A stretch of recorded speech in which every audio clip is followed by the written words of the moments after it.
Hi friends, today వచ్చేసి నేను lemon rice మా పిల్లలకి లంచ్ కిందకి వచ్చేసి లెమన్ రైస్ ప్రిపేర్ చేస్తున్నాను.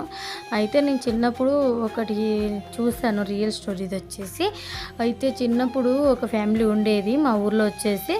అతను బాగా తాగేటోడు, పిల్లల్ని పెళ్ళాంని ఏం పట్టించుకునేతోడు కాదు.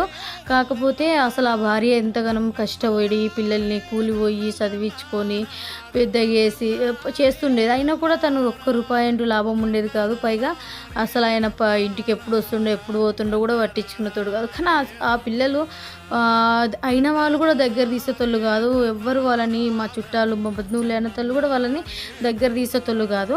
చాలా కష్టంగా ఆ పిల్లల్ని చూస్తుంటే నాకే ఒక్కొక్కసారి అనిపించేది, చాలా కష్టంగా, ఇటువంటి లైఫ్ ఎవ్వరికి రావద్దు అనుకునేదాన్ని. ఎందుకు ఒక్కసారి నీ పిల్లల్ని నువ్వే పట్టించుకోకుంటే సమాజంలో ఎవరు పట్టించుకుంటారు? ఒక తండ్రిగా నీ బాధ్యత నువ్వు తీర్చాలి కదా. ఎంతగానో కష్టమైతే ఎవ్వరు పట్టించుకోరు. ఒక ఆడిది ఎంతవరకని కష్టపడుతుంది. చాలా అప్పుడు నేను ఎంతగానో అసలు అయిన వాళ్ళు కూడా దగ్గర తీసేటోళ్ళు కాదు వాళ్ళని, ఎవ్వరు పట్టించుకునేటోళ్ళు. నేను ఆమెను చూశాను, చాలా కష్టపడ్డది ఆమె. అయినా కూడా అయిన వాళ్ళు కూడా ఆమెను ఓర్వలేక అసలు ఆమెకు విలువ ఇచ్చేటోళ్ళు కాదు. ఎవ్వరు దగ్గరికి రానిచ్చేటోళ్ళు కాదు. ఆమెకు విలువ ఇచ్చినతోళ్ళు అసలు అసొంటి ఎవ్వరికి రావద్దు. అసంటి రోజులు ఎవ్వరు ఉండొద్దు అట్లా. అందుకనే ఏదున్నా కరెక్ట్ ఉండి నువ్వు నీ భార్య కలిసి ఉంటేనే ఎవరైనా మీకు విలువ ఇచ్చేది, మీ పిల్లలకు విలువ ఇచ్చేది. ఇది రియల్ స్టోరీ, నేను చూశాను.